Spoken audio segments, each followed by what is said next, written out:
欢迎各位听众来到新青年。明远财经是新青年的一档新栏目，我们从经济市场的行为来观察社会运行。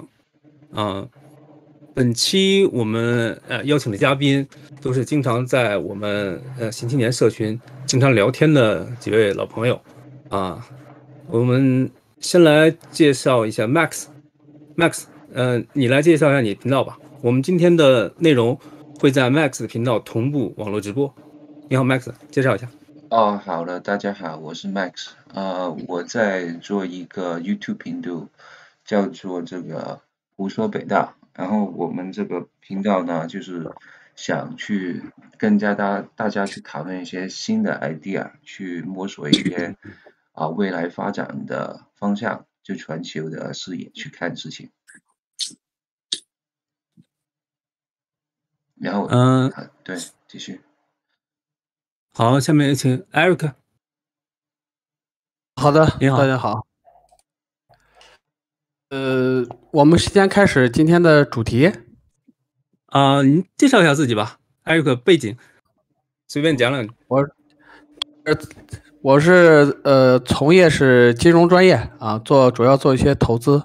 算是这个草根的这个投资者吧。然后从这个非专业化的这个角度呢，我们来剖析一些这个政经方面的一些结合的，尤其是偏金融方面的一些市场的趋势吧。我是对这方面感兴趣啊，有一些个人对一些商业现象的这个分析，给大家分享一下。好，谢谢。下面乌合之众小哥，好久不见了，跟大家打个招呼。Hello， 大家好。我就是普通网友啊，过来蹭内容了。谦虚。下面灰狮子，你好。我也是这个完全的编外人士啊，不太懂，就是作为一个普通人视角问问这个大家专业的问题，就是有什么我估计我不懂的，一般人也不懂，就作为这么一个这个额外的视角吧，就补充点问点问题啊，谢谢。我跟灰狮子一样，我们是新青年日常维护管理的人大家都比较谦虚啊，邀请各位也就是平时在我们聊天的时候听到各位就关于在经济金融发表的观点，觉得有背景有实践行，那我们进入今天的主题啊。我先来当一下静静啊，我给大家介绍一下新闻啊。今天我们主要讨论的话题是围绕着最近的一个新闻，阿里巴巴将被拆分为6个业务集团，均可独立融资上市。我最早发现那个新闻是我是中国境外网络平台《纽约时报》报道的。然后这篇报道，它从正反、积极跟消极两方面都做了一些论述。首先是阿里巴巴刚有消息报道出来，拆分报道消息那个报道出来以后，它的股票上涨了14%，这是一个利好消息。关于这方面消息，我想了 Eric 应该是理解的更深刻我们先来请他讲一下这观点。我先从这个分拆的这个背景来跟大家讨论一下。实际上，其实在中国呢，这几个互联网的这个巨头，阿里巴巴呀、腾讯呀、京东呀，实际上他们的这种怎么说呢，对行业的这个绝对的话语权也不是一天两天了。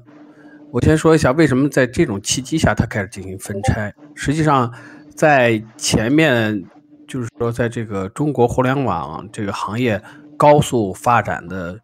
就在金融助推下，市值在明显做大的这个情况下，实际上前面这些巨头对行业的影响其实隐忧也不是一天两天了。当时为什么不去处理？因为这几家行业巨头这个股东成分比较复杂，因为在这个全球化的一个大背景下，中国需要这个就是享受一下这个全球化的红利。大家也都知道，中国高速发展的这个阶段基本上是享受全球化的红利了。那互联网的这一些项目或者集团高速发展，也享受了这个全球资本的这个助力。那你在这个大的背景下，它实际上在中国的这个经济有很多都认为都是中国这个偏计划型的一个经济，其实也不然啊。我们改革开放这么多年了以后，它实际上这个对计划性和这个市场性的这个平衡它其实做得不错。就在这个领域里面，我们看到它实际上市场性发挥的淋漓尽致，而且我们在后面看的实际上是有点过度了。就是在这几个巨头这个市场话语权最高的时候，我可以举个例子给大家讲一下。你比如说阿里巴巴，他们有很多的项目就是开始进行行业里面的去并购了。你这个集团等规模在这个上市以后达到一个相当大的时候，它需要这个相当来说，这个一个是这个财务上的一个这个增速，还有一个业务上的一个增速嘛。所以呢，一个是做自己的阿尔法也就是企业的内生增长，还有一个就是通过这个收购并购来增大它的这个，一个是行业跨度，第二是财务上的一个增长。那经常是这几个巨头看上的领域里面，第一、第二这种的，它叫控股权，相当于用金钱去霸占到一个行业领域里面，这样就会有一个什么弊病呢？就是在这个相关领域里面刚出来的新型的这个创新公司呢，它可能实力不佳它竞争不过这个有钱的这个大财主，那它的创新性就可能就被扼杀了。然后它被收购并购以后，那作为这个整个集团的一个附属的一个板块呢，就是为了这个集团的整体的这个战略服务以后，它可能对它的创新性也可以放慢，跟集团的原有业务进行这个调配这样的话，我们就看到有一些这个新兴领域创新的这个行业里面会出现这种叫什么呢？创新性的这个乏力，是倒退了所以呢，它存在这样的问题，包括这个腾讯也一样会出现。这个前面出现这种形式，包括还有一些实体当时马云要提出一个，就是比如我要改造这个实体企业，以后什么呢？我最靠近消费者，那企业都要听我的，包括他们尝试的，比如说定制这个企业的这个生产线按照我的要求去定制化产品，然后我渠道去把它销售的像这种倒逼基础产业的这个问题。实际上就是说，互联网企业真的大到无所不能吗？其实不然。比如说你离消费者近，你就真的知道行业的发展趋势吗？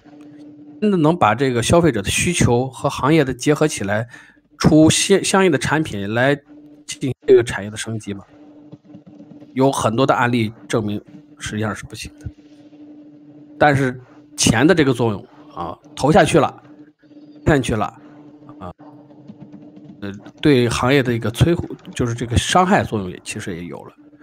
那出现一个分界点在什么时候呢？就是2018年特朗普对华的开始制裁包括对科技业的一个打压，他开始政治化的开始介入了以后，就是反而促进了就是我们在前面提到的中国对产业结构的一个调整的一个政策包括房地产为什么也是在那个时点的时候，也是考虑到综合这个因素的对行业产业的影响。要跟我翻脸的时候，对我要不客气的时候，那本来我要下刀子要对这些领域里面要整治的时候，我前面一直都言而不发，是因为要维持一个良好的合作关系。你要跟我翻脸，你要破坏这种合作关系的时候，对不起了，按照我自己的发展节奏，我开始要对它动。所以反垄断法是基于这个政治这个影响经济，然后呢产业这个结构从国家这个角度上开始对它开始进行切入所以呢不是无缘无故的去反垄断，而是在一定条件配合下，把这些这个积累很久的问题要借机要解决的。那我看一下他这次这个就是要拆分拆的，其实对他来说呢，我以前在新青年做过一次节目，就是我以前做过的案例分析过这个阿里巴巴上市和这个京东上市，我在那期节目里面分析到他们的优缺点。看这次这个阿里它分拆的这几个集团，实际上我们看呢，其实放在最前面的就最重要的阿里巴巴的阿里云的这个智能集团，未来以后绝对会占的这个整个阿里的里面比重最大。原有的这个淘宝和天猫的这个商业呢，我们看它其实增长有些乏力。在这个中国本土，现在淘宝和天猫的这个势头呢，明显不如拼多多啊，因为这个产业这个调整呀，经济调整下行啊，收入这个降低，那低端一些的这个原来这个拼多多呢，肯定更受大家的欢迎。拼多多的也对这个整个这个体管里面进行了调整啊，市场份额呀、参与度、活跃度。现在包括这个流量呢，肯定也开始直追这个淘宝和天猫了。它这个实际上对它来说是有隐忧的。那比如说俞永福这个任职的就是管理的这个生活集团，本土生活集团，我也不是特别看好，因为阿里之前呢收购了口碑网啊，口碑在阿里的体下也运营了很多年，但是干不过588。以前呢也进行过改革，也注入过资源，也搞不起来，所以这两个集团的未来，它面对的挑战相对来说比较大些。像这个菜鸟呢，面临的就是顺丰啊，行业龙头的顺丰，还有其他的几个快递的这个集团。菜鸟的相对来说的优势也不是特别明显，是依托于这个电商。淘宝和天猫的电商呢，后面怎么去创新、发挥优势？实际上，它分拆了以后，实际上这几个集团以往不一样了。以往呢，比如说整个集团的这个笼罩下，享受集团的红利啊，自己做些微创新，做些配合，就能达到一个增长的目的。现在如果脱离开整个这个集团的这个相当来说的红利的话，那它在市场上要跟竞争对手正面 PK， 那它的创新性要求，包括运营能力，不是提一个台阶的那个要求了，要求这个领域里面的竞争是非常残酷的。那这个国际数字这个商业集团呢，其实也是亮点，不错的亮点，但是出海跟国家的一带一路相配合，所以我估计它这个出海呢，可能这个欧美可能稍微差点，估计可能也是从东南亚呀、非洲啊这个里面，就是跟着人民币数字化和这个智能的这个相对应的，这个可能就需要一个是它创新，可能还得受一些行业影响和政治影响，所以也不是特别简单的。凡路的这个文娱呢，不是这个整个阿里的整个集团里面的一个竞争力比较强的啊，明显是干不过这个腾讯啊。在业内，我以前在分享过，说了这个领域里面是一个大市场，小专业群体管理呢也是要偏这个专业性的，所以以前的这个他们的人和方式。明显，这个后面的效果看的不被这个专业的这个领域里面接受，所以对他们来说呢，用什么样的人、什么样的方式切入，怎么去分这个蛋糕，对来说也是比较影响的。所以整个从这个集团的这个优势来看呢，我觉得，阿里云的这个优势，还有阿里在智能领域里面的投入，这个。应该是未来分拆以后表现会最好的一个领域，所以呢，我就对这个分拆以后的未来一个趋势和前面的前景先做一个简要分析。好，谢谢艾瑞克。艾瑞克给我们介绍了一下这个具体的一个分拆策略。Max，你对这个整个的背景有研究吗？能不能给大家分享一下观点？我觉得刚刚 Eric 跟大家说的就是基本的现实背景嘛，然后就我个人认为就是说他现在这个动作是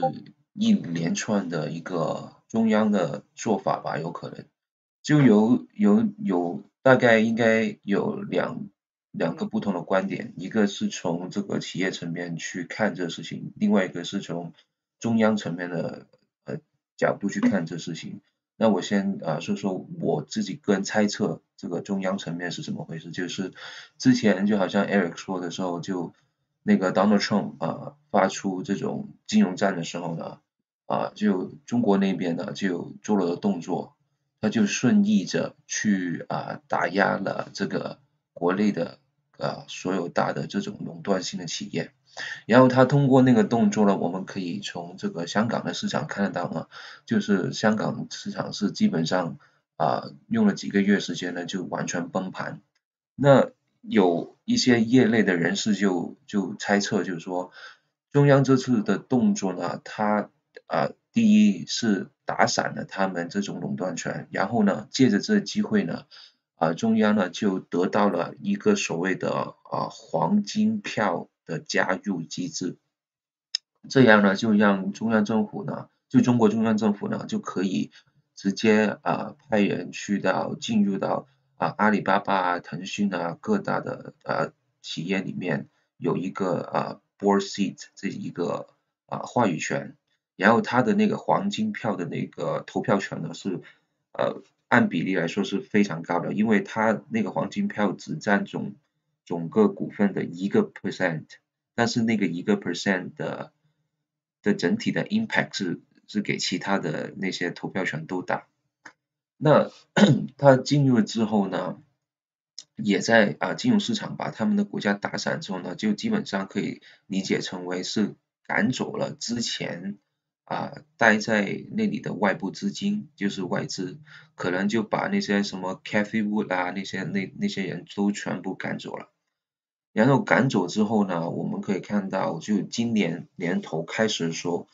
这一些股份呢都是很强的反弹，就基本上从低位到一个反弹就 double 了，就翻了1倍。然后很多人就说他这个动作就是证明了已经洗牌洗完了，就中央就已经或者就是中方的资金就现在是变成了这些股票的后面的主力资金了，已经把老外赶走了这样的意思。然后呢，赶走之后呢，那就很奇怪，为什么他现在又分拆呢？这个分拆究竟是中央的意愿呢，还是这个企业的意愿呢？有些人就猜测，就是说可能有两方面去看，就如果我们从这个企业的角度去看的话，有可能这个动作是企业去跟中央做一种反抗或者一种权力的那个均衡的一个动作，就是他希望把自己打散，就从阿里巴巴来说，把自己打散成为6家不同的公司的话，那之前那一票的那个黄金票的控制权，可能只是控制到那个阿里巴巴的那个母公司，但是其他的6家公司分出来之后，他们可能就是中央的角度来说，可能没有再这么大的那个动作去再次制造6张这样的黄金票去控制这6家不同的子公司，这是一种他们的猜测。那这样的话，马云或者这种阿里巴巴的管控权就可以重新掌握到这个企业家那边的。那另外一个说法就是说，可能现在中央是看到这个香港或者这个中国这边的金融市场最近的那个活跃度不够，为什么呢？就因为之前赶走那些外资之后呢，还有那个就是中美之间的矛盾越来越多，所以导致到呢大家对这个香港或者什么的金融市场就是有点害怕。然后呢，里边内部的那个活跃度不够，成交量也不够，然后好像搞不起来，变成一滩死水那样。那这样的话，要怎么重新去激活它呢？那就只能够去制造一些新的 IPO 出来，就新的公司去上市。那因为最近这几年的这个经济情况，而导致到其实有很多那些可以 IPO 的企业都上不了市，也直接把他们的估值全部打压到非常非常低。喂基本，Max，喂，的麦可能有点问题，有点噪音，还有点卡。哦，那我不知道，那就意思就是你接着说吧。意思就是说就他们就觉得那个市场上不够活力，然后呢，就新的可以 IPO 的企业也不多，因为经过这一顿的疫情的影响，各样的就经济下行，然后呢，他们的估值也急速的下滑。那这样子呢，要怎么样去制造一波新的 IPO， 就这种新血进来去激活整个金融市场呢？那就直接把这些龙头里面的比较有活力的那些子公司全部拿过来，去香港再次上市，然后呢，上市之后呢，就利用他们这些新的公司去吸引其他投资人过来玩，然后同一时间呢，可能通过这样的一个新的一轮上市呢，就会组合一些新的指数出来，可能就是叫做什么中国新创科技指数这样的一个东西。那利用这种新的指数呢，去打包一些新的不同金融产品或者一种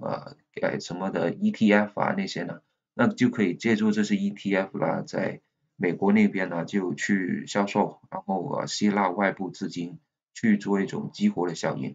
所以是两个不同的角度去看这事情，所以但是呢，我们现在可知道的信息比较少，因为这个新闻才出来几天，然后还没有看到太多大的动作，所以这些都是一些市场上的一些猜测，这就是我基本上的看法。好，谢谢 Max 补充的很全面。Max 把我刚才想拿出来讨论一个问题，他已经给回答了。就我也想大家根据自己所得到的资讯判断一下，就这个我感觉它是情理之内，但是又感觉这个时机有点突然。但是这种拆分行为究竟是迫于政府的压力，还是由内发的，觉得自己这样拆分为自己的发展，对自己公司的发展更有好处的。Eric 对这方面有没有什么内幕消息？这个不是什么内幕消息，我觉得是比较自然而然的这个企业出来的这种行为。我前面说到了这个大的背景，刚才跟大家说了，就是这个由于这个政治因素和这个资本的因素，然后呢开始进行反垄断。但是实际上我们看到反垄断一出来以后，对这个各个这个互联网这个大厂呀，或者这个里面这个大势力的，实际上就进行了一定的约束。约束了以后，我们看呢，就是中国的这个互联网的增速在减缓，也就是说市场的饱和度不断的增加。那对这个企业来说，尤其是对科技类型企业来说，你要有一定的成长性，要有一定的发展。那在这个大的红线划定或大的这个标杆划定以后，你要进行相应的这个变化，是由这个组织机构改革和这个股东关系。这刚才 Max 说到一个股权的这个，我说一下这个为什么为什么拆分。这个从这个管理上来说呢，就是我们经常会看到一个集团里面如果有多个业务板块，有时候到一定的契机以后，他会把这个成熟的业务板块出去，因为如果这个业务当时还不是特别成熟的时候，你放出去以后让它独立生存，可能存在一定的风险，它有可能不能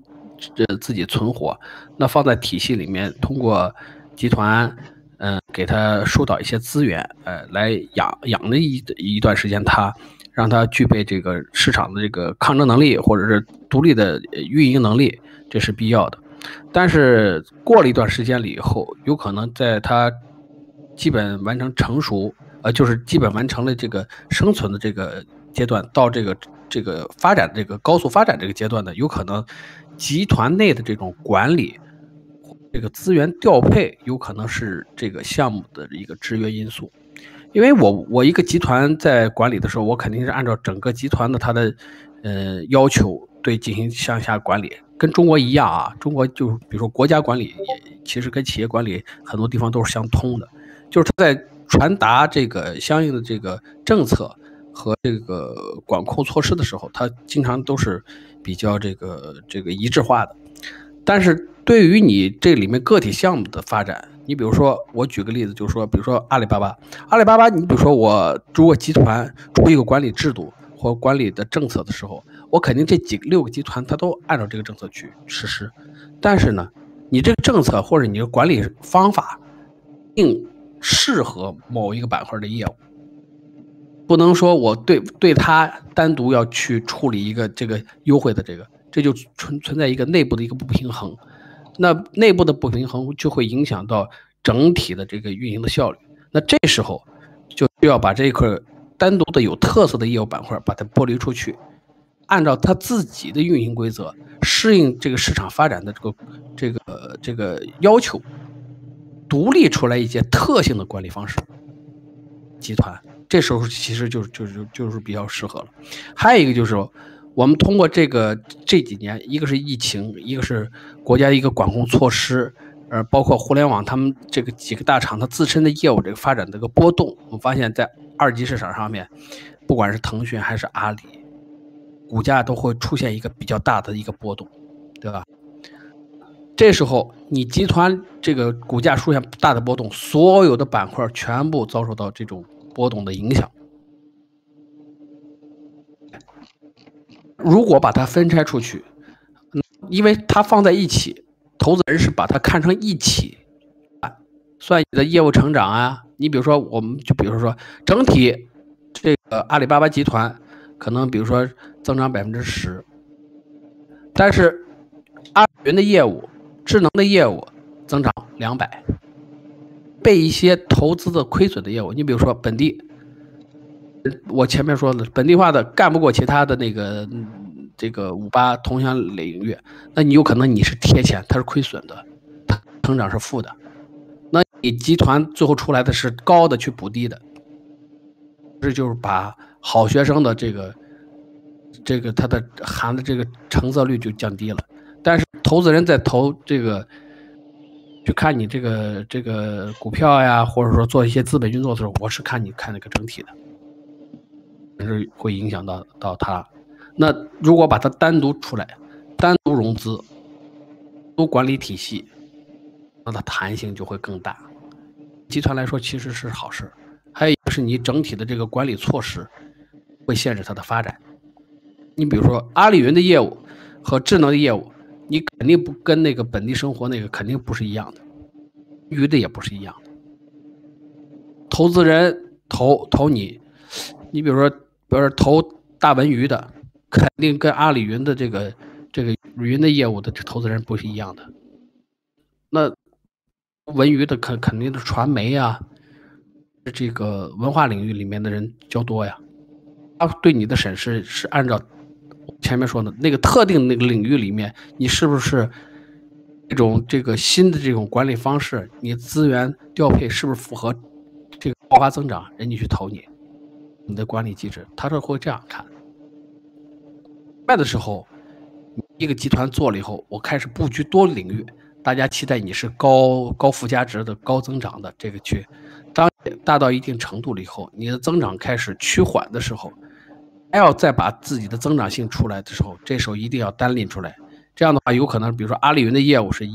都原来是都投在这个集团里面，有的是+1、+2、+3，有的是减1、减2、减3，把它单独抽出来以后，比如阿里云的业务，这个我们比如说阿里健康啊，阿里的健康这次没有再剥离出来，肯定是里面还有一些。我比如说我把这个阿里云的业务和这个国际数字商业化的这个，因为大背景里面这个可能增长都比较好，这2个板块剔出去以后，就可能就1+1大于2。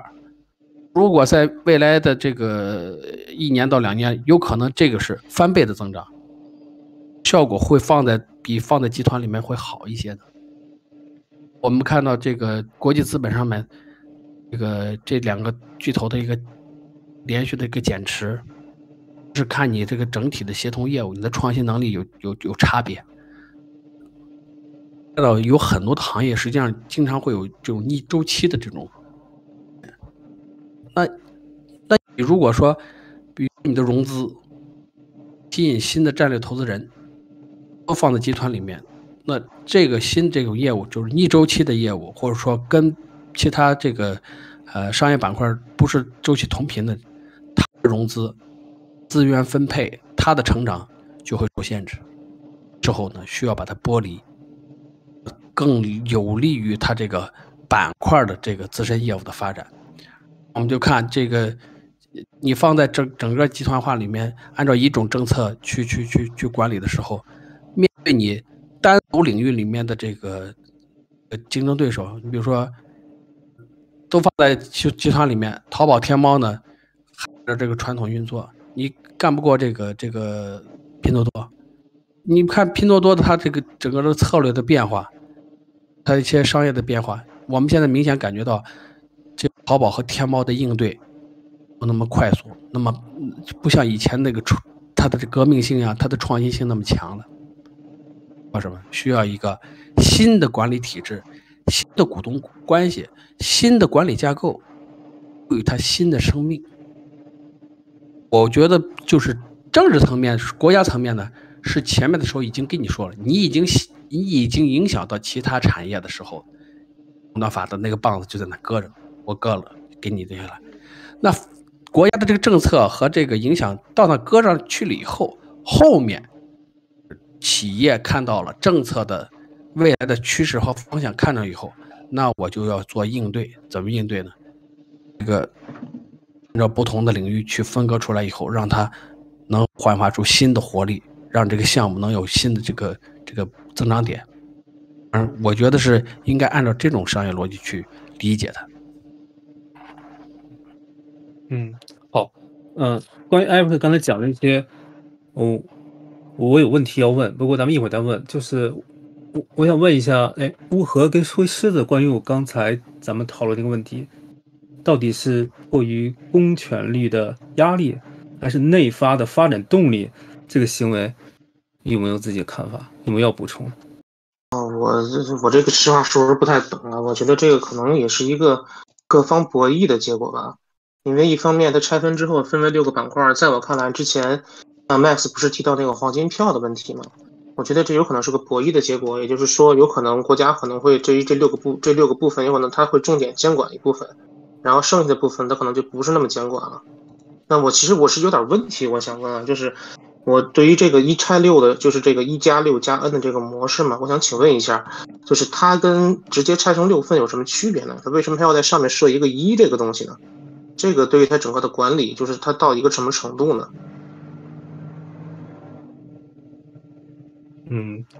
具体我也没看过，Eric 能解释一下吗？这个1是什么？1是它最主要的那部分吗？还是阿里集团的这个本部？因为阿里集团本部里面还有其他的一些业务，是把它，我觉得就是他把它这个，比较战略化、比较好的一些，然后具备这种，我前面说了，你肯定是得把这个具有这个市场这个竞争力，未来有这种发展比较好的前景的，把它割出来以后，放到市场里面去竞争，去找新的投资人，去按照新的这个管理模式去走。那阿里实际上在本部里面，它还要投其他的业务呀，有一些这个其他的领域里面，那就是我说的，它现在可能还不成熟，业务模式也不成熟，人呢，管理的人呢，可能也不具备这种应对这个市场这个竞争的这个过程呢。那这时候它就放在本部里面继续孵化吧。也就是说，这个1可能现在更像是一个孵化器，然后它一旦成熟了，就把这个东西放出来。那是不是有这个模式之后会逐渐的说，就如果有再成熟的，也会这样拆出来？这可能就变成一个新模式了，是这个意思吗？一个是这个项目，我觉得放在集团里面去孵化；第二个是呢，集团可能还是以这种，比如说股东的方式去介入到其他的项目里头去。就是相当于但是跟以往不一样，以往就是我这个1啊，对这6所有的我全说的算。后面就不一样了，为什么就1加6加 N 呢？就是1加6，你后面有不同的投资人。这个为什么我说其实挺好的？就是我说的，就是前面提到的这个，你比如说这个，尤其是这个大文娱，我说的它是个很特别的这个，像文化领域是非常特别的，跟其他的领域不太一样的。你呢，全都是你说的算。你像以前任命那个谁，那个矮大矬那叫什么来着？高晓松，是高晓松。对，高晓松，你说他是个才子吧，就是说他懂得多或知道的多，或者有些才华，但他未必是个好的管理人或管理者。你比如说，你跟就是这个集团的人跟他关系很好，私交很好，哎，觉得这个人就行。但是他真的是能够把你这个板块的文娱产业能按照这个产业化去做吗？那行业里面的人不认同啊。所以我另外想，对，你就变成股东之一以后，他还有其他的这个投资人呢。你比如说，我变成这个文娱的这个重要的股东了，那你可能还有一个战略股东在那儿。那战略股东就会对你的这个里面的这个管理人，以前是阿里，你跟人觉得他不错，然后觉得他行，那战略股东说这个人在这个行业里面不专业，行业里面不认可。那我就会有我的意见，我决策里面我觉得什么人可以，因为你要按照这个公司治理的流程去走。你比如说重要的这个董事长、高管，对吧？经理人，这个名单是股东要提出来以后要表决的。以前不是说你阿里自己拍板说的算了，它有一个制衡机制，还有一个管理机制在促进它。你想这个板块好吗？那你不是你光你一个人说的算，还有其他机构股东和。喂，哎，怎么又断了？喂，能听到吗？喂，是我吗？断了。这不是艾瑞克断了，好像是。哦，行，断艾瑞克那边那个声音调整一下麦。哦，我来继续问完我刚才的那个问题。需要退出一下，然后再进来。艾瑞克能听到吗？退一下再进。喂。啊，那我先把它断开一下，等他一会儿再进来。好，刚才那个问题，我就是也是会4轮问题的一个补充，一个拓展吧。就是我刘现在问的，就是我问的问题可能是对于经营投资也有点基础啊，也希望就是懂得给大家科普一下。它拆成就是1加6加 X 这种形式，就是有好的资产。然后也有一些就是发展前景不太好的，它这样是保证了我的优势资产的估值之后，那我剩下的那些，他对这些拆分出来这些业务是个什么态度呢？就比如说他的资金从哪里来？原来可能是需要好的资产的反哺，他是自己再重新去市场上募资，还是就说我就自生自灭，任由它被优化掉了？因为之前我听 Max 跟我分享过一部分这样的观点，要不你先来谈谈？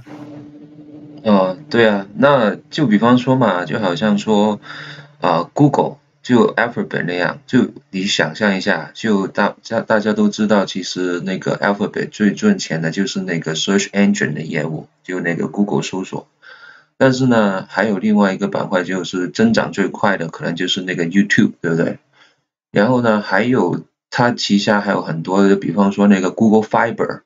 就是那个通北美的那个上网的网线的那个，还有一个是那个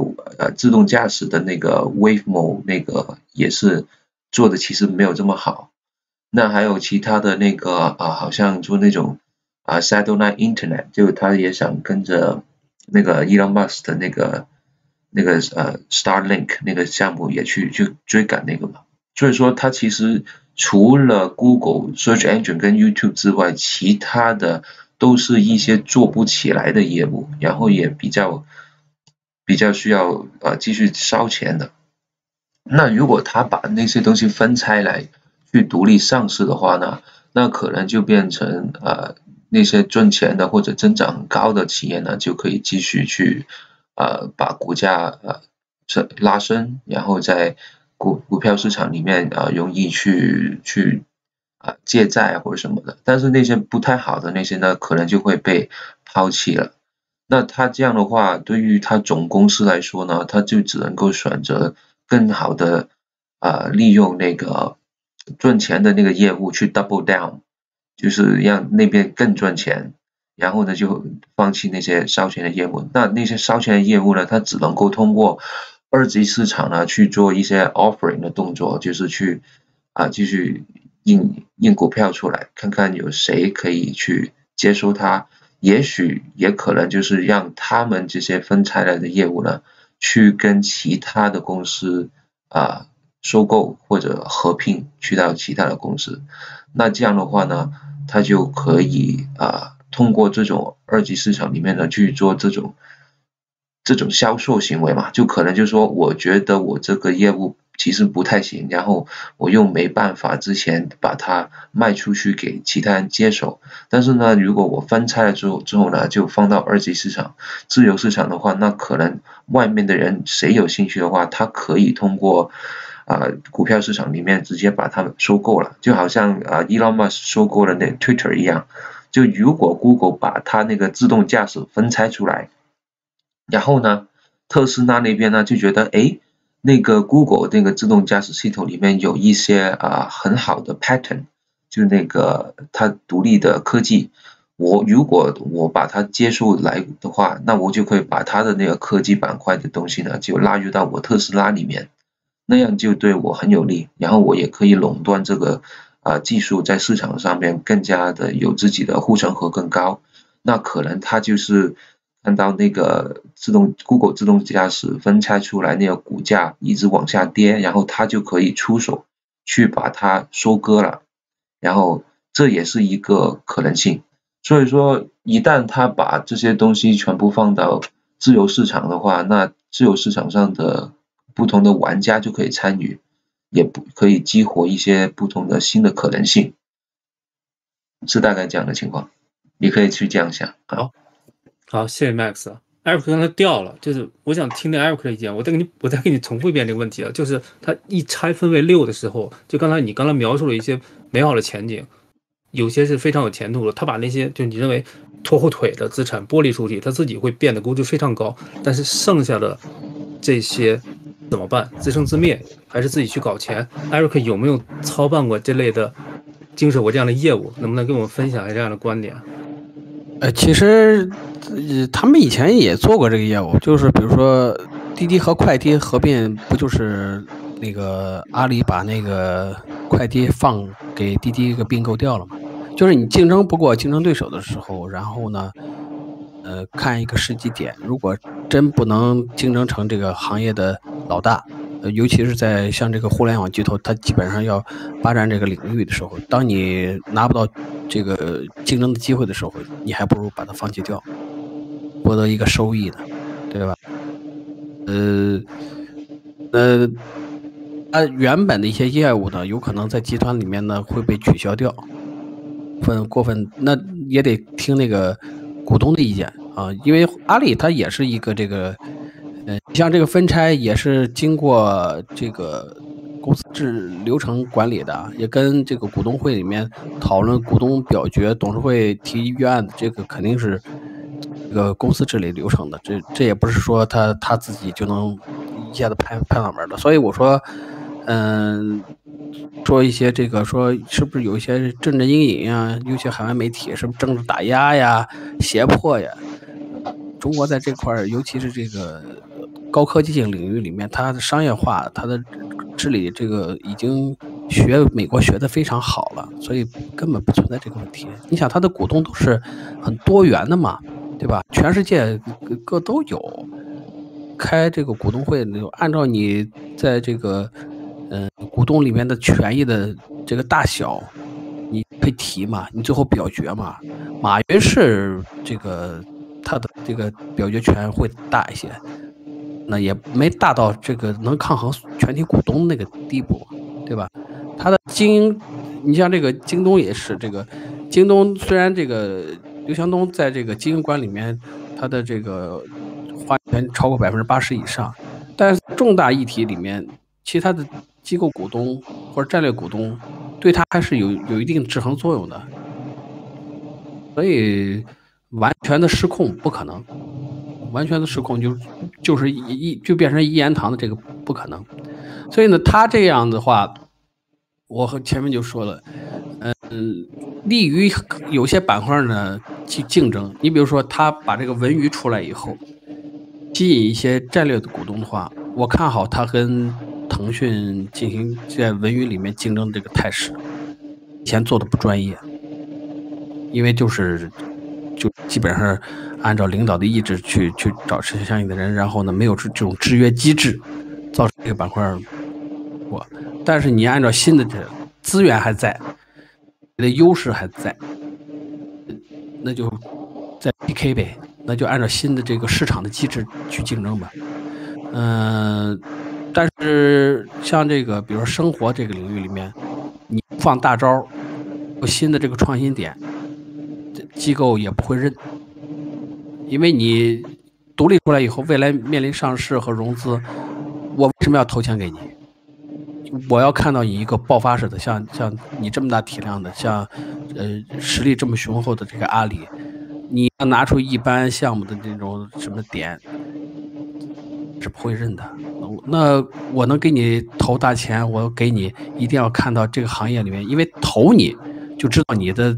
能成为这个行业里面领军企业的这个概率要超过，你像他这么大的企业，超过80%以上，估值还不错，我会投你。所以你得拿出真货来，这跟以前放在这个集团里面内部这种平衡式的这个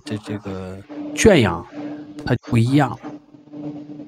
所以我觉得这种方式其实利于我们的现在。实际上，这种出来以后，我觉得对中国的这个高科技领域啊、互联网领域，我觉得是强心剂。全不一样。以前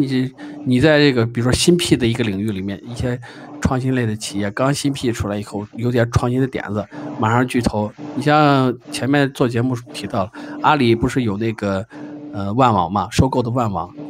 注册域名，它一观测你的流量，哎，突然爆发式增长，马上把钱就过来，就拿着钱就跟你谈了，收购你的控股权，开个价吧。不愿卖行，你的竞争对手是谁？比如说这个行业里面1、2、3啊，我去收购你的竞争对手，然后给竞争对手砸钱把你灭了，然后回头让你从这个里面出局，就会出现这种由于资本去打压创新性，我们前面的时候资本去助力创新性，但是当你资源足够厚的时候，然后你开始侵略行业的时候，它对创新性实际上有一定的抑制作用和压制作用。那现在呢，这样的话，我觉得利于行业竞争，利于创新，我觉得应该鼓掌欢迎。好，谢谢。刚才我们又有一位朋友灰尘，他找了点材料，打算给我们补充一下信息。你好，灰尘，这人麦。好，我现在开始补充一下，听得到吗？声音稍微有一点小，要不你调一下，或者你直接说，我们来看看。听得到吗？现在？可以，好。可以，那我开始补充了。就是说，马云之所以为什么会这样的话，其实有个背景你们得要先了解，就是2020年的那个上海外滩金融峰会上，他对于监管的全面吐槽，其实才是引发上层对于马云的那一个批斗。因为蚂蚁金服在19年末的时候是打算上市的，是在 A 股上市，然后上市的时候定价，券商的定价是定价为科技型股票，就是科技型估值啦，这个是背景。然后之后我还想说的一点就是，马云你们说，蚂蚁集团的它股权的话，就我文字平台发的那张，蚂蚁集团股权调整前的那个股权结构，就是蚂蚁金服、井贤栋、吴晓明、蒋方4人为一致行动人，然后直接控股云博投资咨询有限公司，然后再层层嵌套直接控股蚂蚁金服。然后它最主最主要的原因是对于那个稍等一下，我找一下材料。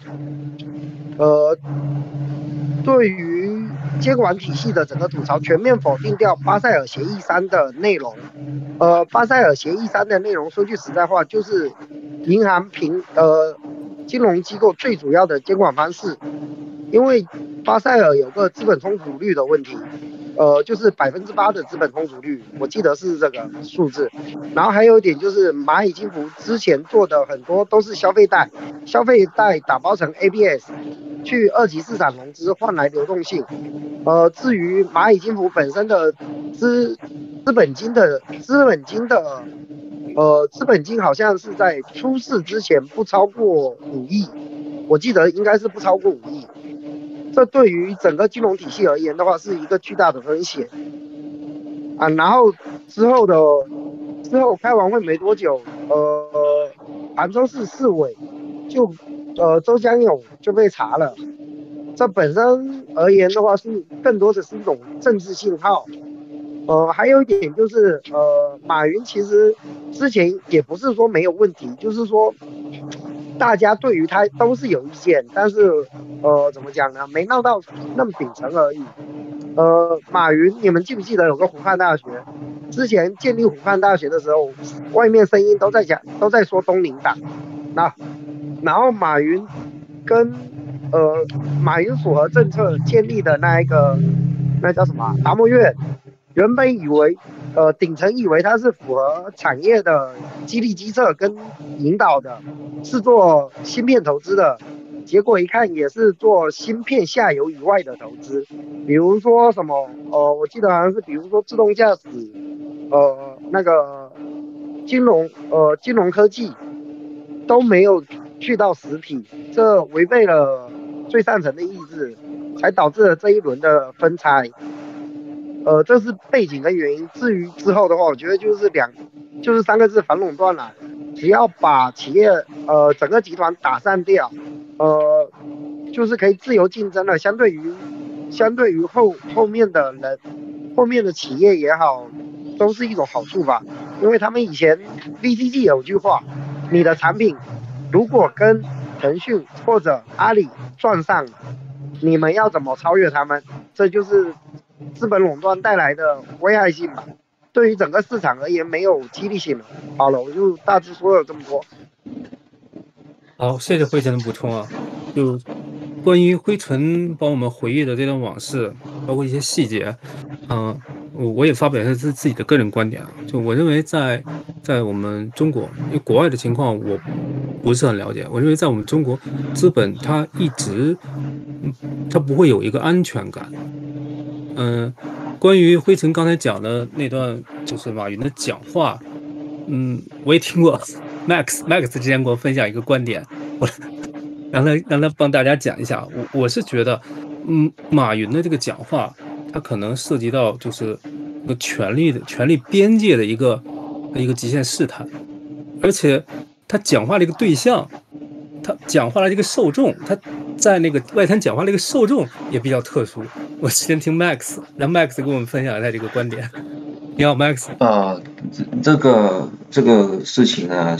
我是这样看法。那要看看，就你也可以理解一下马云的观点嘛。他说的其实是事实，的确是那个我们市场上永远就是说，觉得这个政府的那个 regulation 是永远是可以去调节或者什么的，去让这个企业家有更多的空间。这个是做企业人的永远是有这种想法。那在这个想法的大前提之后呢，我们可以看到怎么把这种想法或者这种机制玩得最好的呢，其实就是可以看到在美国他们的操作。就是如果我们可以去看美国的政治世界的话，你就会知道其实美国的政治世界背后都有不同的金主去操作或者去支持。那这些金主呢，他们就可以去申请一些所谓的 lobbyist， 就是那种政治说客。那他们可以利用政治说客的影响力呢，去影响这些政客呢，去改一些条例啊，或者去做一些动作啊，去更好的配合这个企业想发展的那个方向去做下一步的准备。那这种玩法或者这种打法呢，其实已经非常成熟了，但是在中国呢，这套东西呢是行不通的，因为在中国的政府看来呢，就是政府跟企业是应该分开，就有不同的那个作用在。那政府是应该去看大局面的东西，然后它是要掌握这种操控权，去更好的去引导整个社会的那个发展。那但是呢，我们回头看呢，为什么马云会有这样的一套的思路或者这种的逻辑存在呢？那可能就是因为他背后的那些金主就是这样的逻辑的。就咱们可以看到这个他就日本的那个 SoftBank 孙正义，他其实一直的那个操作也是这样去做，然后建立他的王国的。所以说有可能就是马云背后就因为有这种被那个孙正义的各样的影响，而导致到他会做出这样的做法，就想利用这个说客或者某一样的东西去影响政治政策，去帮助他的企业继续成长。然后呢，他选择到了去到这个 World Forum， 就是这个世界经济论坛上面去做这样的一个表述的话，那他可能呢就是说白了，已经可能早期在中国内部跟中国的这些掌控这方面的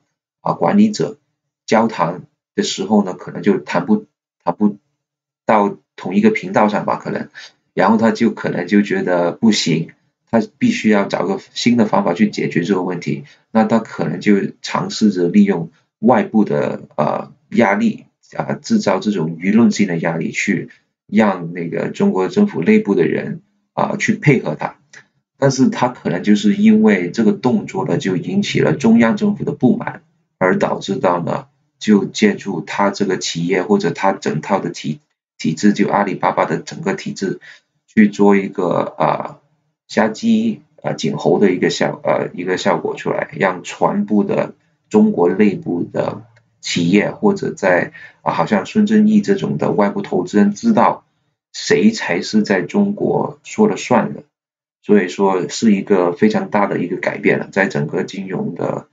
环境来说，大概是这样的想法好，谢谢。基本上因为它是一个权力的博弈。行，刚才在 Eric 的分享中，我们也谈到了这个资本垄断的利跟弊下面我们就把时间线再往前推到上一波中国经济非常发展迅速的，就是互联网元年。然后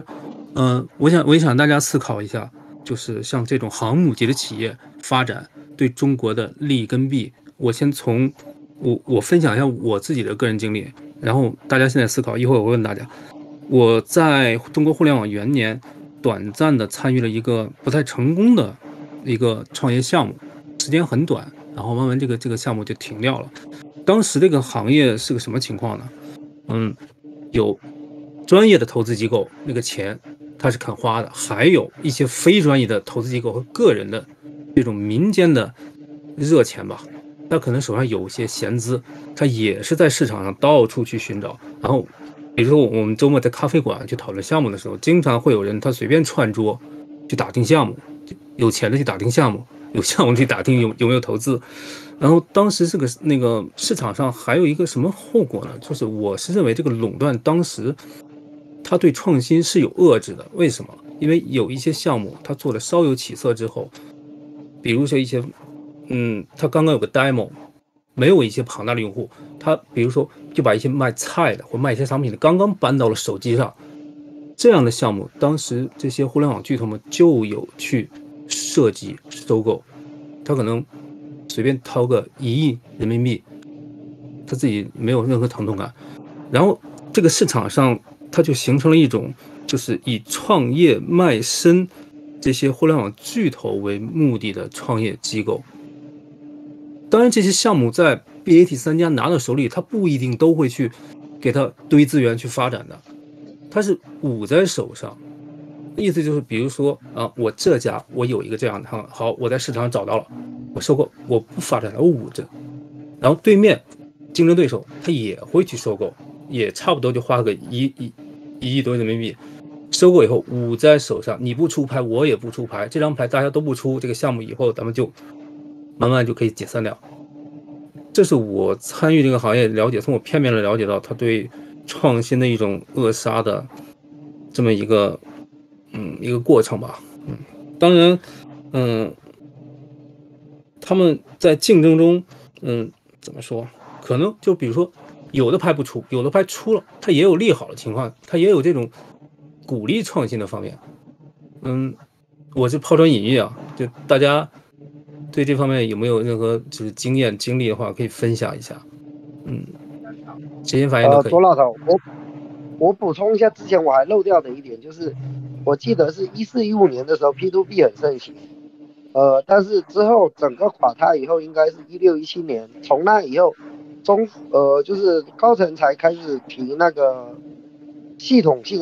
金融系统性安全吧，我记得是，就是因为那时候行业太野蛮了 ，P2P 炸雷以后的，就是社会事件也有点多了，其实对于那个对于马云的那个叫蚂蚁金服上市也是有一定影响的，这个也是一定的时代背景啊，我就这样说完了。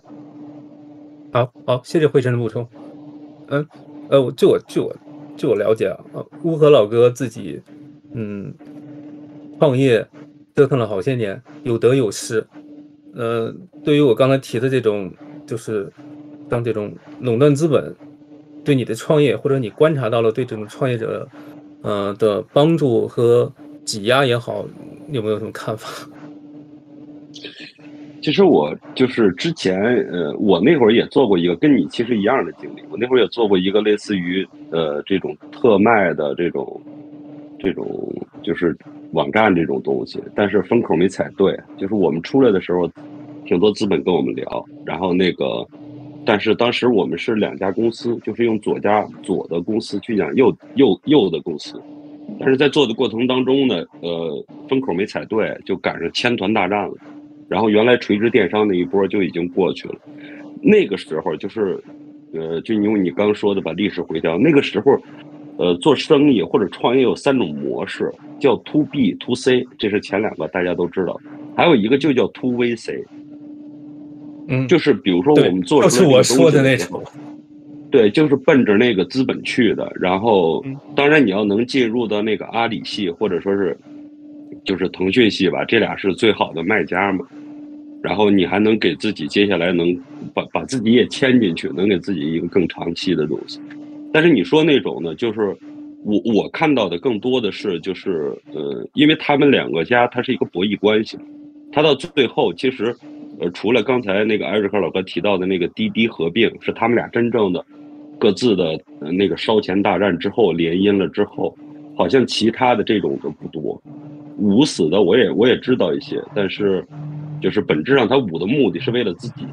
当时腾讯是做的比较野蛮的，就是他要么就是你卖给我，要么就是我内部孵化把你弄死，这2个你选一个，你没有选择，几乎是。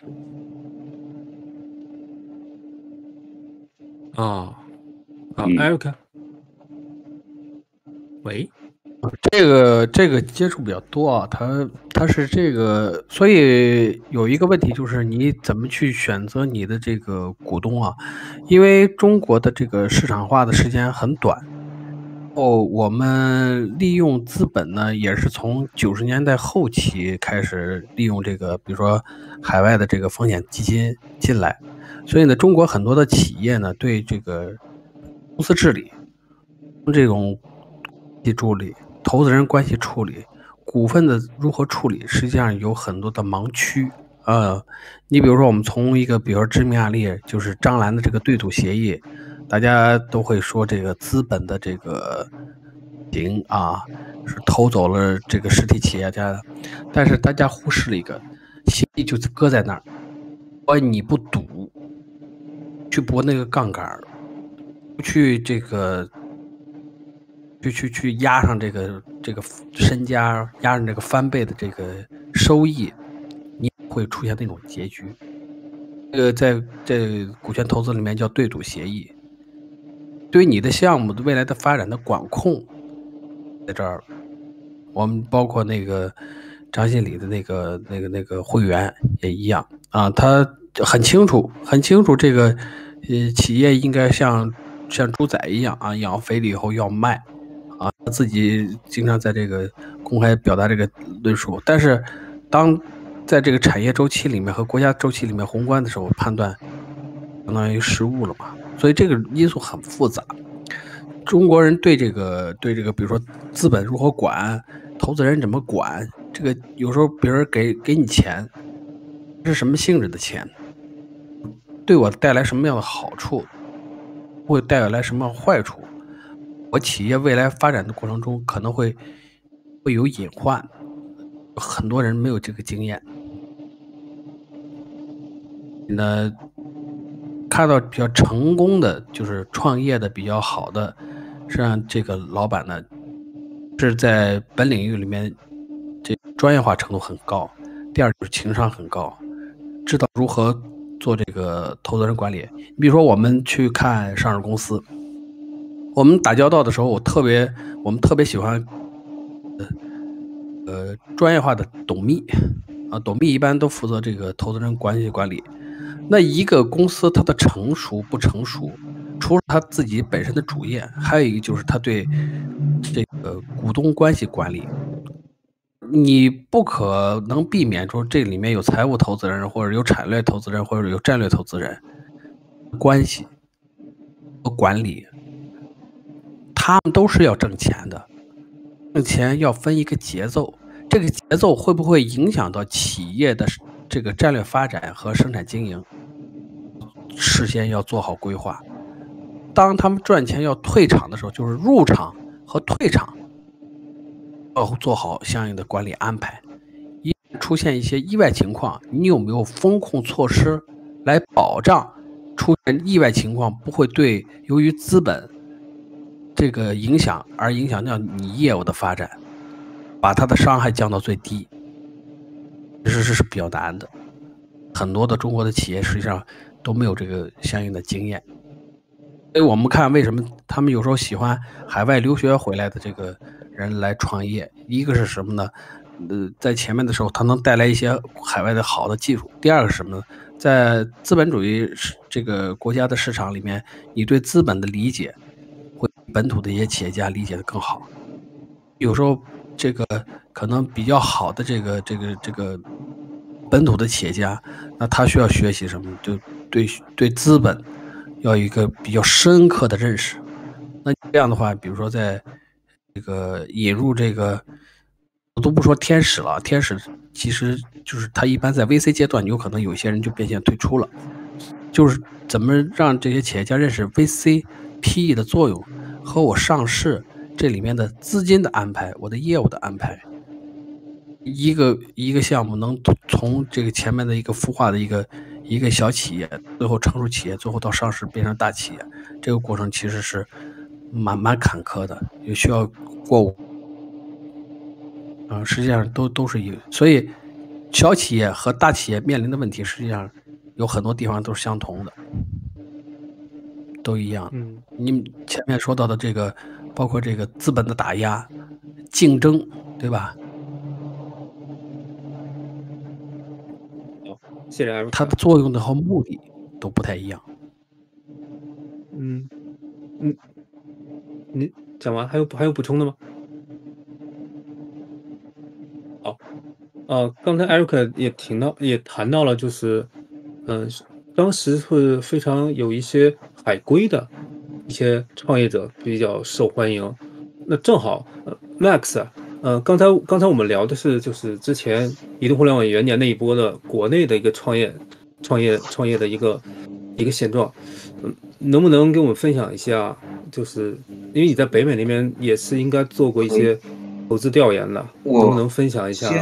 北美的这个创业是什么样的一个情况？其实你这样想吧，就因为你们刚刚总结来说，就都认为这个现在这种改动是以后是开放更加多的那个自由的创业空间也好，或者创新空间也好。但是你真的去回想的话，就算他现在阿里这样把自己业务分拆，但是问题是那个阿里做投资的那个投资部门也是阿里的，他没有改变啊。那所以你现状其实跟以前都一样啊，就是从这个他们的投资角度来说，就是就算是阿里想去垄断某一个 sector 某一个行业，它依然可以继续那样做，腾讯也可以依然继续这样，因为实际的投资的那个钱那个资金还在他们手里嘛。所以说，就算他现在做了这种改动，他也不影响他做这种投资性的垄断性的策略的部署。所以说，我觉得不可以这么的简单去想这事情。那你说的这种创业的过程里面呢，你要看去怎么想吧。就我觉得，因为我接触过的东西就有，就其实这个也不是中美的差异，只是一个人的本身的自我修养的问题。就有很多人就在创业的时候呢，可能就当时那个环境比较火热，就那一波大家都吵起来的时候，就大家的心都非常开心。但是问题是，有很多创业者或者搞创业的那帮人，就可能他就有个错误的想法，就是说他觉得这个 VC 或者投资人过来把钱给你了，那他就等于赚了那个钱。他没有反过来想，就是说他拿了这个钱，其实就是借了一大堆钱过来，然后以后需要还的，只是可能还的那个方式不一样。他有时候就有一些这种不同的创业者，他就有这种差异化，就是有人会觉得我拿了这个钱，对我来是一个负面的一个很大的负担。他会忧虑，他会顾虑很多的不同的东西，但是有的人就拿了钱，他就很开心，就直接去开个 party 什么的，就觉得那个钱就进账了，是他赚到了，然后就导致到他对这个钱的定义有一个很错误的判断。那当这个市场很火热的时候，他这样的判断呢是应该是不太影响的，因为继续会有热钱过来给他烧嘛。但是，一旦他那个项目或者整个环境有什么改变的话，那他就会很容易被卡死，有很多方面的卡死，就可能是他自己项目本身的那个业务会被卡死，也可能是他的在跟他一起运作的团队把他卡死，也可能是投资人那方开始抛弃他，然后把他卡死，他找不到新的资金回来。所以说，在整个过程里面，其实你不能够完全怪这个市场上有一些大的资金去做垄断性的行为，或者有其他更加大的公司把你的那个成长空间给抹杀掉了。这个真的要看你这个所谓的创业者或者这个创业团队怎么去看待这个世界的观点问题。就比方说你刚刚说到，就你那个项目就卖菜的，对不对？那你做一个卖菜的东西，你应该一开始就想到，我这个卖菜的这个 APP 或者这个东西，它本来的护城河就不多，那我前期应该去想，就是说我应该怎么去把这个东西的护城河去建立起来，我用什么方法把我自己的定位做得更加鲜明，或者我可能用什么其他的手段给其他的卖菜的那个 APP 做得更加好。但是在我的接触里面呢，就很多这个创业者或者创业团队就没有去真正认真去做这事情。可能他们当时候为什么选择去做这个卖菜的软件的时候，其实就是因为都是跟风，就大家觉得现在那个线上的都饱满了，就只能做这种线上线下的这种结合的话，那就搞卖菜吧，反正大家对这个都是刚需，然后也见到新闻上报道什么谁谁谁也做这个卖菜的，也有融到钱，对不对？然后就直接去做了。那我觉得在这种情况下你去开启这样的项目，那你就必须有这个认知，就是说我做这个事情是趁这个热度去做的话，那如果是这样的话，你的最后的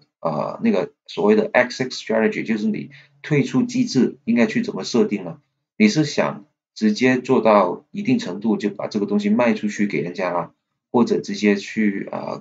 跟你其他的竞争对手合并起来还是什么的？所以说这个东西其实从一个心态好的创业者来说，他前期就应该盘算好，我做这个护城河不高的东西，也有很多人跟我一起做，那我做这个东西的目的是什么？我是想跟人家合并，把它组合成越做越大，还是我只是想蹭个热度直接让那个腾讯或者什么找上门，我把这东西卖给他赚一笔。所以说这是完全不同的概念。然后呢，你所说的那种垄断性行为去破坏那个创新性呢，我是觉得不会的，因为你那个东西如果是真的这么创新，有这么大的创新性的话，那个就算阿里或者腾讯把你买了回来的话，它也一定会继续发展上去的。你刚刚所指出的例子，就是为什么人家把你的东西买了之后呢，就放在那边呢？就因为你那个东西没有那个创新性嘛，对不对？你那个东西就是还不到那个位置，所以说他愿意把你买了就放到那边。就是说，它这个不单单是垄断性的问题，而是说，整个行业你得先明白，就是互联网行业这种平台型行业，它边际成本为零，它就是一个买卖的供求的，就是对接供求双方的一个平台而已，它的边际成本为零，所以说它的模式决定了它一定要前期烧钱，然后扩张，烧钱扩张，但是目前为止的话，它对于整个经济体而言的话，它其实是没有新的增长，它只不过是把线下的经济往线上搬了而已。但是问题回来了，平台垄断完以后，它对于两头吃，我吃完供方，我吃那个需求方。我们以美团为例，美团因为我比较清楚嘛，我是做实体的，美团现在对于整个餐饮行业的抽点，你猜一下是多少？你说的是另外一个问题啊，没有，它是很高，我知道，一旦它有垄断性的话，它就有话语权。我跟你讲，它有话语权，它就可以定价，这个是一定的。你说的问题是另外一个问题，你说的是这种垄断是对大的整个社会问题。我说的，我现在是回应那个这个在创业企业里面对他们这种创业企业有什么影响，是两个不同的 ecosystem， 我们要分开来说，对不对？就你不可以用这个平民的角度去看。对，那你现在我回到你的竞争关系上来讲的话，那我问你，一个中国需要10几20家这样的平台吗？你说是不是？一个行业饱和完以后就不需要那么多的。他是需要这样的平台，你好像行，辉晨，我知道你想说的话，我们让那个 Max 把刚才他没有表达完的先说完，好吧 ，Max。没事。所以我刚刚的讨论跟观点只是去回应这个左岸对这种创业企业对他们这个板块的影响，或者整体他们应该怎么去考虑以后的问题哈。那你说到之前他是这样的操作，然后他之前的这样的操作就是因为他可以这样操作，但是你说到他现在这种改变，这种阿里巴巴分拆之后呢，以后的那个操作呢，是不是也会有更加多的空间呢？我个人认为不会的，因为实际的投资者还是他们，所以说他们还是可以玩同样的游戏。但是这一波的改动，从这个阿里巴巴这个拆分的事件带来了给整个这种金融市场或者这种投资市场的另外一个改变是什么？其实是一种负面的改变。这怎么说呢？就你以前你可能一开始做这种就搞一个 APP 出来，你可能可以得到一个很高的那个 valuation， 对不对？因为呢，那个 valuation 是基于整个这个投资市场对这个未来投资的这种一两年或者2-3年之后的那种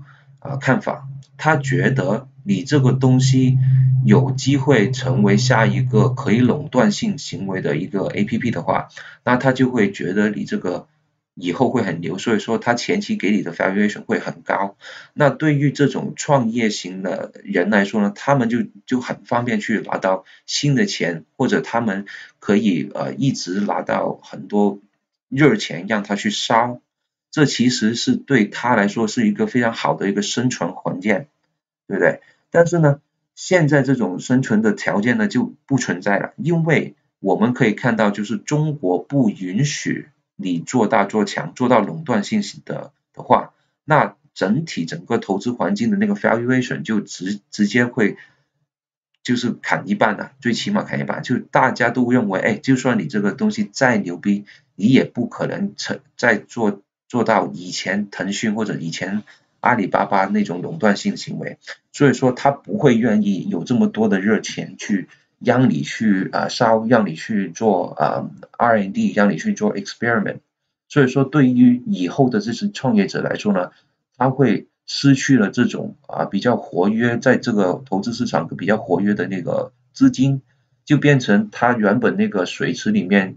有很多不同的水加入。现在呢，自从阿里巴巴分拆之后呢，以后那个水池呢可能就会萎缩，萎缩了之后呢，那些水还是比较死水不动，活跃度不高，所以说反而我觉得因为这个事情会导致到以后的那些真正想创新的那些创业企业更加难去找到新一轮更加多的那种资金去让他去做不同的那个尝试。我对这个东西的看法是比较负面的，我觉得因为你要看我们还要看全世界的那个布局嘛，就是说现在中国做这样的改动，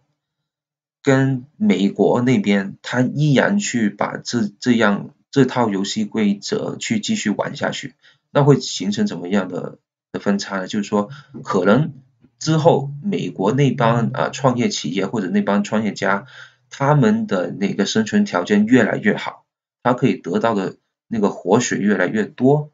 那他们的试错的成本就越来越低，他们可以做更加多更加大胆的尝试。但是反过来在中国的话，如果你是那个创业家，你真的想做事情，但是你问题你没有这么活跃的水，这个金钱给你去做这么多尝试的话，你就会越来越害怕，然后你敢做的那种大胆的行为就越来越少，你就会被绑手绑脚的去思考问题。那这样去看的话，两个市场就中美的两个市场的话，你就会觉得按照这样的逻辑去推的话，你就会觉得两边的活跃度就完全不是一个级别的了。那如果你是一个投资者的话，你更加是会就希望去到美国那边投那个更加活跃的市场。那这样的话会导致到中国那个资金就更加想往外跑。所以说对我来说，我用这个观点去看的话，我不觉得这个把阿里这样的垄断性行为，或者中国不再允许有更多的垄断性的行业起来的话，是一个好事，对这种创业者来说好事。那我现在在回应这种社会层面去看的话，就刚刚那个朋友跟我们说的，就从社会层面去看的话，的确我们可以从社会层面去看，如果一个社会它有太多的这种垄断型的企业，然后这些垄断型的企业一旦烧钱烧到某个点，然后把整个市场收割了，然后只有他说了算，他就有定价权的话，他就可以去做到一种社会形态，就让这些小的商家没有那个生存的活路，或者是更加多的生存或者发展的空间，这是的确已经发现的。但是呢，我们回头想，就是说我们允许他这样做，在整个大的社会层面，就整块大的饼来说，它是一个好事还是坏事呢？就是说，如果他有人可以把饼做得这么大，然后这个饼是大到可以跨越中国以外，它可以去吃全世界的市场，那样的话，那可能是一件好事啊。就虽然这种在社会层面，我看到这种小商家这种 very independent， 就是可能就是一个人去做的小店，可能真的它的发展空间会越来越少。但是从整个国家层面来说，如果我们允许这种做大饼的人越做越大，然后他的大饼可以去到海外去吃海外市场的话，变成一个国际性的垄断性企业的话，那对中国的整体国力来说是一个非常大的提升。然后我们反过来看美国，其实他就这样做。你知道美国一直发展的过程里面，我们可以看到，就比方说早期发展那些 Walmart， 对不对？就 Walmart 这种连锁的卖菜的，就你刚刚所说的卖菜东西嘛，它这种连锁卖菜在早期从一家小店，它也是自己做起来，慢慢一家小店做到现在变成这种全球垄断性的大企业。它其实就是做了我刚刚所说的那种效果，就把饼越做越大，但是那个饼已经跨越了它这本土的国家的市场，已经去到全球了。所以说美国那一套的逻辑就是允许他这样做，而导致到他们的国力可以得到了这种在全球的地位上有这种全球的话语权。那这个的对比呢，就让我觉得，如果中国不去这样做的话，不跟他去争这个在全球市场的那个份额的话，我会觉得不是一个很明智的选择。这是我个人看法啊。然后我再回应一下刚刚所说的社会问题，就是说你看到好像 Walmart 那样，就因为 Walmart 到处都有分店，然后呢有很多，因为我们知道美国就是它也分布也很广嘛，地区分布很广，就是大城市的话，它有很多 Walmart， 然后去到一些小城市呢，它只要一家 Walmart 了就可以搞定了，然后它那个城市可能就是靠那一家 Walmart 而生存的。但是在那个 Walmart 进入那个城市之前呢，它的确可能就是有一条小的商业街，然后那个商业街上面有不同的小店铺，去有一个所谓的 localized economy， 就是在本地化的一个小的市场。但是一旦一个大型的 Walmart 进来之后呢，它就可能把这种 localized economy 都干死了，就变成一家独大。但是这有很多人在美国也有很多人站出来去做这种 protest 或者反馈，就觉得这不好。但是过这么多年来说呢，这种声音也越来越少。为什么呢？就是说你可以想象，就是其实如果这种大企业没有进来的话，它在这个小城市里面，它的那个增长空间其实是不是很大的。然后就算它只把那个 localized 的那个 economy 越做越好，但是它的那个想象空间也是非常非常的少，而导致到什么？就导致到就比方说它那个小的商业街那个小店铺，那个小店铺可以继续经营下去，但是那个小店铺因为没办法去成长，变得越大越大的话，那其实它不可以把更加好的资源带给它的那个小的社区。就你那个，就比方说你的小村庄那个人，就一辈子就在他那个小店铺去卖菜，但是那个小店铺那卖菜店铺也没有足够的资金，把他的那个给予他一个提升空间，对不对？他不可以赚到更加多的钱。然后呢，还有什么呢？就是你那些医保啊那些呢，那个缴费呢也没有去到这么大的份额。但是如果是你把那个 Walmart 建了进来的话， Walmart 里面它的系统够大，足够大的话，它可以让你这些在那个村里的人有一个上涨的空间，对不对？你可以从一个小店员做到一个那个店里面的 supply chain 的 manager 或者那个采购的 manager， 对不对？然后呢，你可以通过这个升级呢，去得到更好的那个金钱的待遇，或者是他那个企业给你买的那些保险啊，各样的那种生活上的那个更好的保障。所以从实际案例来说，就从社会层面来说，我们可以看到把这种饼做得越来越大，它不一定是完全是一个坏事。当然我也明白它有它的坏处，但是世界就是这样嘛，我们只能够看就是说 pros and cons， 就把它这个东西的好处跟坏处做一个对比，然后看看哪一边比较大，就往那边跑嘛。所以说，我们这样去做个总结的话，我就觉得中国跟美国现在做的这种动作的不一样，会让他们会走一个完全不一样的那个路径，但是路径以后怎么发展呢？这就不好说了，这是我个人意见。好，谢谢 Max。Max 的观点完全不出我的意料，以往平时跟他的沟通中，他也表现出来就是这方面的一个他自己的一个个人倾向嘛，做企业就是要做大做强。接下来几位对于 Max 发表的观点有补充吗？或者有什么不同意见？啊，我提2点吧。我说一下这个 Max 这个里面有几个地方跟现实运行的不太一样啊。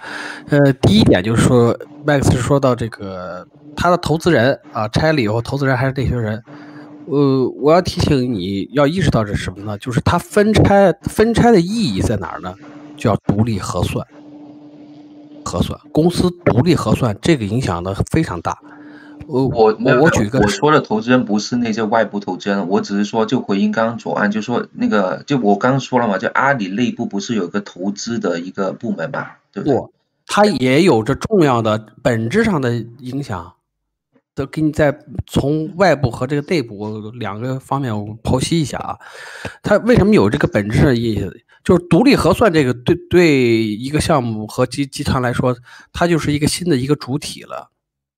举一个简单的例子，财务独立核算对整个阿里来说，这个项目它来说的意义有多大？你比如说，我们知道阿里的电商是现金流很好的，它是轻资产，赚钱也多。没有，我明白你说的是阿里现有的资产。我刚刚回应左岸的是说，对以后的那个创业的那帮人来说，对他们来说其实没有改变，因为他以后面对的就好像就比方说，他没有刚刚左岸的观点是，以前他在做这个买菜的时候呢，就阿里会过来跟他说，我把你买断，对不对？那因为阿里有足够大，但是现在呢，就算阿里把它业务分拆呢，也不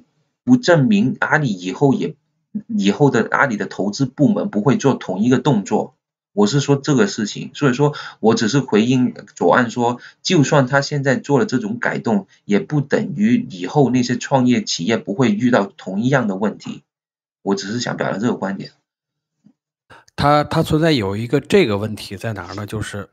你比如说，我们知道它还是按照刚才接着说吧，就是这个比如说电商啊，淘宝和天猫是轻资产，然后现金流最好，盈利能力现在来说比较最强的这个业务板块，那创造很多的现金流和资金。如果以前放在这个集团里面呢，那比如说这个阿里云是重资产大投入的项目，那像这个如果在集团内部呢，那这个淘宝天猫创造的这个资金呢，就会分派一些，就放到这个阿里云里面去做相应的投资。那分拆以后，它代表什么呢？以后电商的资金就归电商自己进行独立管理了，就没有这个集团里面去这个协调这一说了，因为电商的股东轻易的让资金去拿给阿里云去做，阿里云呢需要一个是自己创造利润，第二个是需要自己引新的这个外部投资人进行投资，它相当于资源相当于就是独立出来了。独立出来以后，包括这个阿里本部的投资，那以前创造资金最多的就是电商，它把它挪出去以后，那相应这个集团里面它可供支配的资金量就会降低一些。那它再做投资，不是从整个原来集团，包括这6大部门，你比如说这六个板块都在集团里面，投资呢也是一把抓。投资呢就会按照这6个部门的六个大的这个集团里面大概的这个分拆业务，它一块去统筹的一块去做。那抛出去了以后，你比如说阿里云有自己的投资计划，那他自己有自己的投资部。这个本地生活呀、天猫呀、数字商业集团，他自己的资金，他会自己安排自己的节奏，包括自己的投资人重新注资，有他自己的投资计划，整个的这个资金使用就差异化了，明显的差异化。你说的这个以后再去搞这个行业里面再去，因为它的资源相对来说就有可能就不允许了。这个集团的这个资源相当于被削薄了，他在做这个投资的决策就不像以前那么大手大脚了，就是得符合集团的这个投资人，因为集团也是有股东，也是有投资人的，他的战略就得符合新的条件和新的状况下的股东对这个集团的要求。是这样的，就是它的相当于来，它的资源就会被削薄，这是第一点。所以我觉得这种，比如说他以前看中好的这个领域里面去进行垄断性的这投资的这个现象会大大的降低，这是第一点。第二点就是说，我们看创业型的企业啊，包括这个阿里巴巴，它从我们看这个马云的前面带领阿里巴巴的这个整个这个发展史，就是虽然有一个大的目标。包括我们现在这个操作的这个一些投资的这个企业，它从比如说天使啊，到后面的这个小企业啊，到成熟企业，到后面发展，它的这个目标是不断在修正的。不看好一个市场，不可能一步到位，也不可能很短时间到位。你比如说马云做过翻译，对吧？做过黄页。做网站，做了阿里巴巴。阿里巴巴一开始网站出来没有那么大的这个客户数，也没那么大成交。阿里原来一开始起步的时候是通过这个阿里巴巴平台，它通过线下业务，它把线下业务挪到线上，是帮助江浙地区的一些企业拿到了这个外贸订单。他就说：“哎呦，你看你是不这个外贸订单是你放在我的网上，让这个国外的客户看到了以后，然后就会给你下订单。这个里面的推动作用，实际上它是通过线下往这个线上去做的。阿里巴巴的这个贸易的这个做好了以后，然后开始做这个 to C 的业务。”他不是说一步我就瞄着这个我的目标，啪的往前进。他在这个我们经常看的这个很多的这个项目，你比如说我看那个智能穿戴的这个项目，现在做这个项目来说市场不成熟，要是坚持这么去做，这项目肯定死掉。项目要活下来，它就要间接性的要修正目标。就是那个大的目标在，但是我现在为了整个这个创业型的企业，它要生存发展，那我要创造这个利润，我才能养活了公司的人，我才能让公司活着，我才能分出更多的这个资源来为我这个下一步的这个比较好的或者比较高的目标去服务去。它的这个市场先是生存后发展，它的目标在不断的调整，在修正当中。比如说你到了那个阶段以后，它的目标也会去修正，也许跟前面定的目标不一样。为什么呢？你在进入到市场里面，你做了很多的市场调研，进行市场的接触，进行市场的反馈，跟消费者跟你的客户有这种往来了以后，有了发生关系了以后，你发现可能原来制定的这个目标方向不切合实际，或者有误差，去进行修正，这是非常正常的。所以不是说我定了，我一下子，比如说这次你看分拆这个6个集团里面没有盒马，没有生鲜，西安呢每日优鲜被干死了，东呢亏得一塌糊涂。我不说这个生鲜领域里面，第一个是产品不太好标准化，第二是损耗大，管控难，项目不太好容易成。你就更别去，比如说国际性这个冷链的巨头呀，或者是什么的，他们也是很多的这个发展，可能要借助什么呢？科技的力量，包括产业链里面，比如说农业的变化，这存储设备的变化、加工设备的变化、食品加工的，包括这个添加剂呀，很多的这个方式的变化以后，可能这个业务才能成型。当条件不具备的时候，那你只能做现阶段你能活好，能在市场里面能占有一席之地的这个业务，而不是说太过于超前啊。我们就说一般来说，超前市场就变成先烈了。那就是说，它分拆了以后，它的投资、它的经营决策，原来在这个集团里面绝对会进行这个很大的不同。集团里面的资源也不像以前以后任由的这个按照集团那个业务去做，而更多的市场化的根据股东的要求